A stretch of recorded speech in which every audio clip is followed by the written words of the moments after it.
To the point कहता left is equal to right and hence prove, वो कह देता। तो सर आप ये जो घुमाया ना करिए। जी जनाब, आज आपकी बड़ी जरूरत है मुझे, और समाजवादी पार्टी है, आरजेडी है, और मैं तो कह रहा हूं कि आज सारे लोग बैठे देखते रहें और समाजवादी पार्टी और आरजेडी वाले बहस कर लें तो पता चल जाएगा।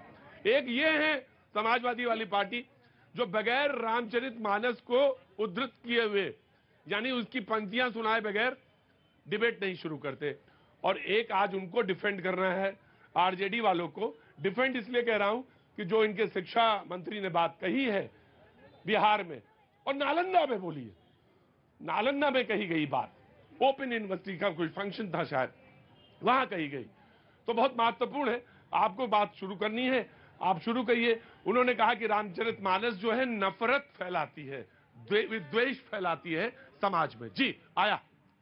देखिए, राम जी हमारे सबके आस्था के केंद्र हैं और रामायण हम लोगों ने शुरू से पढ़ी। हमारे लेकिन निबंध ना सुनाइए, सबको पता है, निबंध सबको मालूम है जी। लेकिन जो उन्होंने, हाँ पॉइंट पे आइए, पॉइंट पे ही आ रहे हैं। हाँ। उन्होंने जो चौपाई की, अधम जाति में विद्या पाए भयउ यथा अहि दूध पिलाए, तो अधम का मतलब उन्होंने नीच जोड़ा। नीच का बहुत मतलब, अधम का मतलब ये भी है निकृष्ट।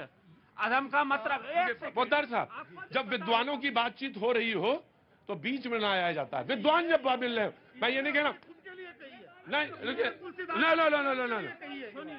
मैं आऊंगा आपके बाद। पोद्दार साहब, पोद्दार ना होते तो रामचरितमानस का गुटका घरों तक ना पहुंच पाता। मुझे मालूम है, थोड़ा बहुत तो मैंने भी इल्म है मुझे कि पोद्दार ना होते तो रामचरितमानस का गुटका घरों तक ना पहुंच पाता, और वो सूरीनाम में भारतीय संस्कृति को जिंदा रखने वाले लोग वो भी ना होते। तो इस बात का तो मुझे इल्म है कि रामचरितमानस ने क्या किया, कहां तक किया और कितनी सुदूर तक किया, इसका कोई क्या बताएगा, प्रमाण देगा। To the point, focus, RJD will defend. अधम का मतलब हो गया जो दुराचारी है, जिसने दुराचारी से शिक्षा ग्रहण की। वो अधम का मतलब लेते हैं कि जो समाज में हाशिए पे है। नहीं, गलत लिया।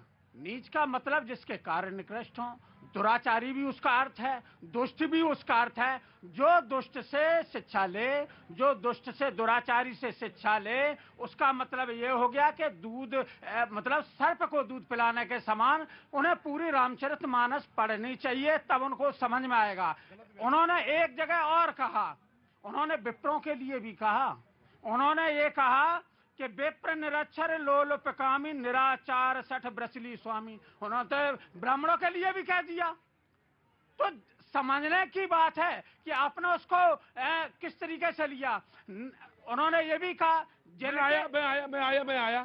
सवाल ये है कि बड़ा डिफिकल्ट टॉपिक हो जाता है जब आप ये बोलने लगते हैं, और आधुनिक संदर्भ में जब आप उसकी व्याख्या करने लगते हैं तो और मुश्किल हो जाता है।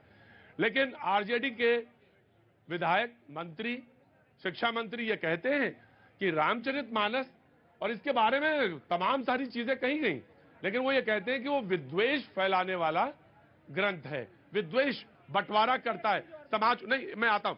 समाजवादी पार्टी, लोहिया के विचारों से ही दोनों पार्टियां निकली हैं, और एक लोहिया के विचार वाली पार्टी समाजवादी पार्टी उत्तर प्रदेश की, और एक दूसरी जो है वो आरजेडी।